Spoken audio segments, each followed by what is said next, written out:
Hey everyone, this is BRAINWAVEZ, and in this video I'm going to show you how to make freeform bass like the one you hear in record labels like Wakaan or Deadbeats. This whole project file with the presets, samples and Ableton racks is available on my Patreon, so if you're interested in getting that, go check the link in the description.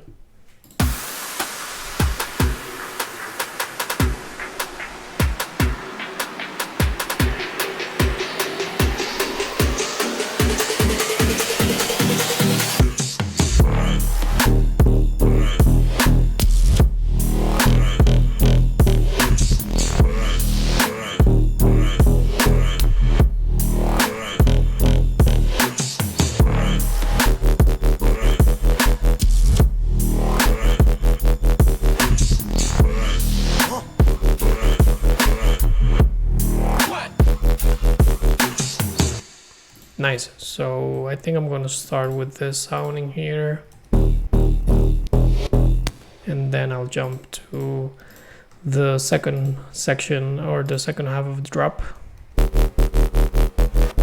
and then I can cover a little bit of the bass fills that I'm using. So let's get started. This is the first sound that we have.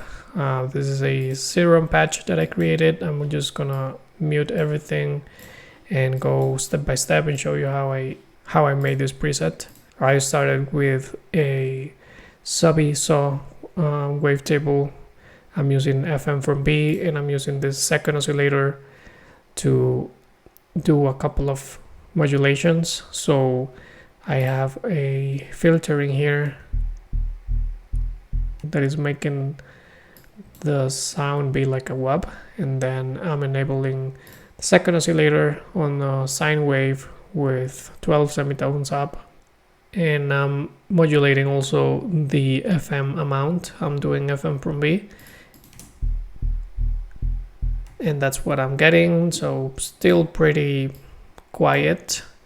Now I put some hyper dimension, some compression, multiband compression, some reverb. After that I just put in amp, played with the volume and the dry wet, some saturation, sinoid fold mode, played with the drive, the bass, and lastly I put in EQ, and I'm boosting a ton of this frequencies in here, around 800 hertz and around 7000, and I cut the low end because I created another preset just for my sub bass, which it is a simplified version of the sound that I just showed you. So no second oscillator, just a little bit of compression on the wavetable and the same movement on the filter, a little bit of saturation, not as much, and cut everything at 100 hertz. So these two layers sounds like this. Then what I did is just a couple of extra layers to support this main one. So this one is pretty much the same patch in Serum, but I did some changes to the post-processing. So I'm using erosion, amp, saturator again, and another erosion at the end. So let's hear it without it. Same sound, erosion, then amp. So a little bit of white noise, same saturation, another erosion, this time in sine mode, and I cut everything above 300. That's the sound that I'm getting. Then I put a couple extra layers.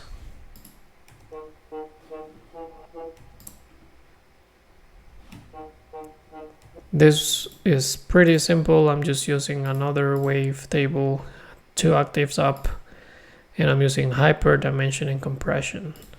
So filter movement, I did it with auto filter in this case. That's without the filter, so I put the filter just to make it whoop. and it's pretty panned to the right, as you can see. Then I put a last layer. This one is panned to the left, so I'm just creating like a nice stereo image, and it's pretty much the same deal. Only thing is that this one is 1 octave up, so I'm getting like a cool full sound with all of these layers. And then the second time that this happened, I deleted some of the layers. So there's 2 like high-pitched layers, I delete them, but I add another patch, this time in Vital, just the default wavetable, some LFO action, just modulating the volume, modulating the resonance of this distortion filter,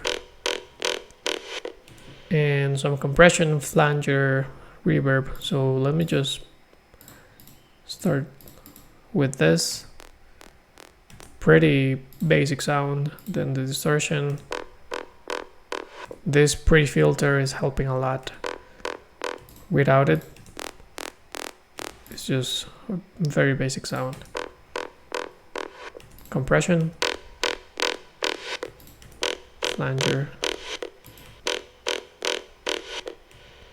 and reverb. Then obviously I cut the low end and I pushed really hard in about like the 8,000 and 3,000 frequency range. So this is the sound that I'm getting. So yeah, that's for these first half of the drop sounds.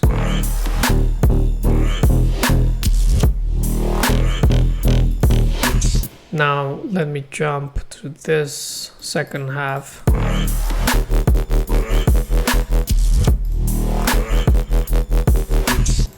So this one is actually pretty simple and it's sounding pretty cool to me.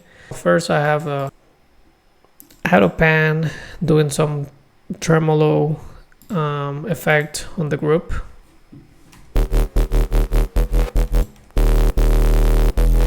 Without the tremolo effect, it's just like a long note, but I'm using the auto pan to create this up and down in volume. And then for the sub bass and the distortion of the sub bass, I'm just using hip hop sub bass, the operator rack that comes with Ableton, and I have 2 chains. So the first one is only affecting the sub, just doing like a high boost in the low mids, and the second one I have some amp and some erosion, and I cut below 100 hertz. So pretty simple distorted bass, and then I have this sound that is given like that ringy texture that is pretty common in this type of music. And once again, I'm using hip hop sub bass, but this time my post processing is different. I'm using Camel Crusher, Saturator, Shifter, Erosion, and some EQ. So let me just go one by one. So a lot of distortion and saturation with the Camel Crusher. Then Saturator, it's a great plugin from KHS, giving it some extra crunch in there.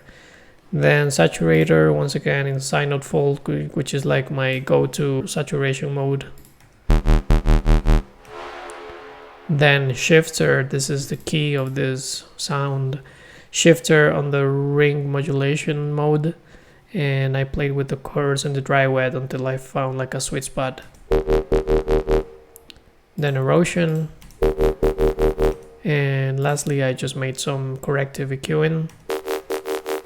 And that's pretty much it.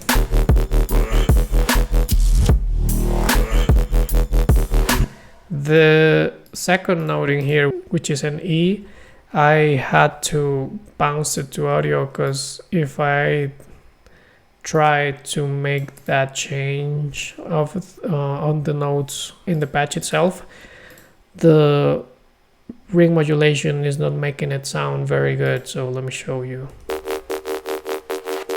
Sounds really weird. So what I did is I just bounced this part to audio, and I just transposed it one semitone up, and I put it on tones mode, which was sounding pretty good to me, and that's how I made it, you know, go up one semitone without sounding weird. So yeah.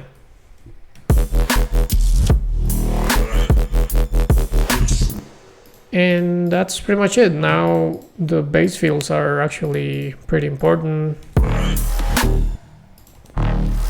This one, I think I was having some issues with some plugins or something, so I just froze and flattened this. But I can show you this one, for example. This one is just a filthy wavetable, literally, with a, you know, slow filter going up and some distortion phaser in hyper dimension.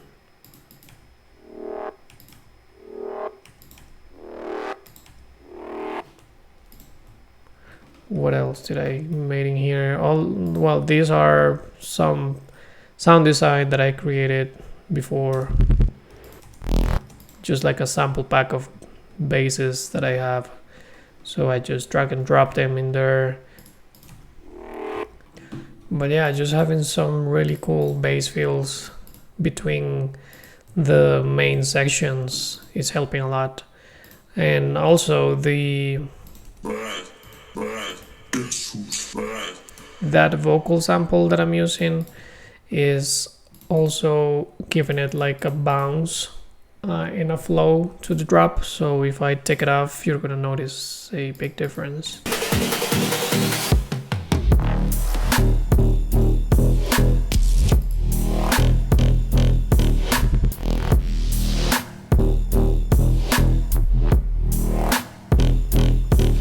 Now with it,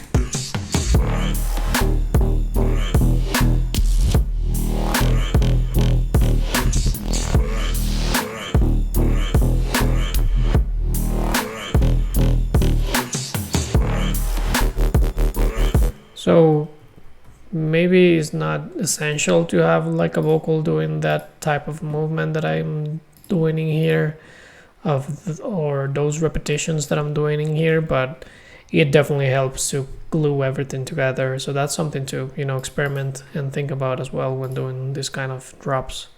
But yeah, that's pretty much it. I hope this has been helpful. As I said, this whole project file is available on my Patreon, so check the link in the description for that. And thank you all for watching. Please leave a like, leave a comment, subscribe, and I hope I see you around.